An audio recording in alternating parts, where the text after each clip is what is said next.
I don't know about you, but I've been paying very close attention to the data mined or leaked cards throughout Marvel Snap's history, and one of the cards that I've been particularly interested in monitoring is Ghost Spider. Ghost Spider is a card I've been looking forward to for some time, because ever since the Spider-Verse film, she's become one of my favorite Marvel characters. Plus, she's the main character I play in Marvel Champions, another Marvel card game, so I have a lot of reasons to care about that character's identity. The reason she's been so interesting to monitor is because of how much she's changed. So let's walk through a little bit of Marvel Snap history together. I hope this video earns your like. If it does, the button is free, so I'd appreciate you pressing it. Before we had access to the game, as in back since before even the initial beta, Second Dinner sent a handful of pre-established content creators a gift box. This gift box had stuff like mugs, t-shirts, that type of thing. And one of those things was a digital holographic display that showed off some of the game's card art, and it looks fantastic. One of these cards that was displayed on that digital display was Ghost Spider, who at the time was a 3/3. And like I said, I'm very passionate about Ghost Spider. She's one of my favorite Marvel characters. So I was pretty emotionally invested in whether Ghost Spider was going to be a good card, a good enough card that I wasn't like making my deck worse by including her. So I remember having very long form conversations with other community members about how bad the stat line 3/3 was and how good her effect would need to be to make up for that stat line. Then as the community got access to the game, the early days of the beta, and we all started slowly learning about the idea of card series, we eventually learned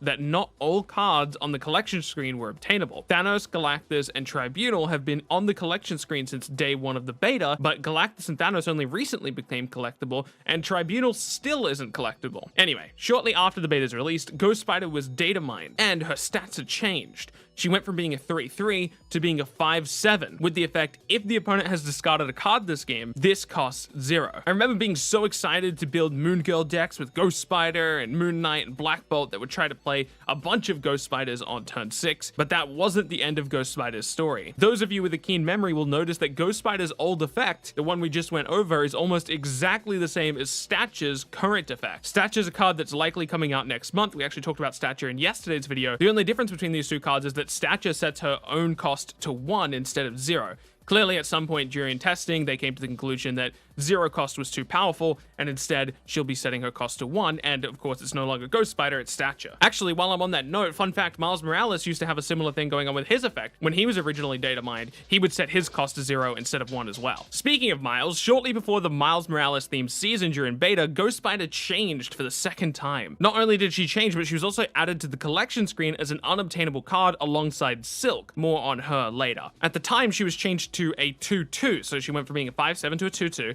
and now her effect was, on reveal, move the last card you played here. Fun fact, Miles Morales was actually originally data mined to be a 2/4 with the effect, on reveal, add all 1-cost cards from your opponent's hand to this location. So he was kind of like a mini Dr. Octopus. So this same patch gave us a new Miles Morales, the one we currently have today, and it changed Ghost Spider to a 2/2, move the last card that you played here. Silk, I believe, was already a movement card at the time, but that patch turned all unreleased Spider-Man adjacent cards into movement-related cards. I was actually really excited about this change because I really enjoy playing movement decks. I was even more excited about this because it was pretty clear that they had planned to release Ghost Spider and Silk the same season as Miles Morales through the Nexus event system. We won't spend too much time in this video talking about Nexus events, but they were a scrapped system that would, essentially it was an additional card acquisition system. Now we have the token shop, which is a much better system than what Nexus events were, but Nexus events were essentially our old version of the token shop, and trust me, be happy we have the token shop. But the timing ended up being really unfortunate for Ghost Spider because she never released, even though she was, I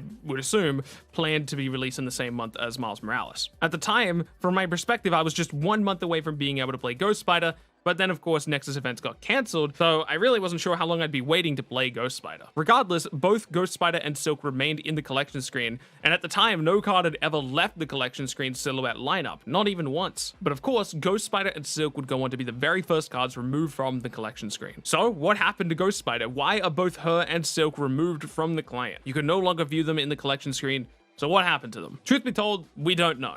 My personal speculation is that one of two things happened. A, Second Dinner decided that they really didn't like the text on Ghost Spider and Silk for some reason, so they're taking their time to rework the cards before releasing them. Or what I think is the more likely option, B, Second Dinner saw the scrapped Nexus event system as an opportunity to move around the release order of some cards, including Ghost Spider and Silk. They've likely simply moved those cards' release dates to coincide with the release of the Spider-Verse sequel, Spider-Man Across the Spider-Verse, which, just as a adjacent point. I'm very excited about that movie. But sadly, that means we're probably going to be waiting until June until we get access to Ghost Spider and Silk. That doesn't mean the card is going to be changed. Right now, I'm expecting both Silk and Ghost Spider release in their current forms, but it certainly gives Second Dinner time to react to the state of the game as it evolves before finalizing any Ghost Spider or Silk related decisions. There's one more interesting piece of the puzzle that I haven't brought up, and it's not actually a Spider-Man related card, it's Toad. Toad is another one of the data mined cards, and he shares an effect with Ghost Spider. The only difference is that Toad is a 2/3 instead of a 2/2, so it's possible they've actually given Toad Ghost Spider's effect, and Ghost Spider's going to have a completely new effect once she releases, assumably in June. I will add though that there are quite a few data mined cards that overlap with existing effects in the game. I will say if I could pick and choose which card has which effect, obviously I don't know what the new Ghost Spider effect is, so I would like Ghost Spider to have her current effect because I like movement decks and I like Ghost Spider, so it's a nice little piece of synergy happening there. But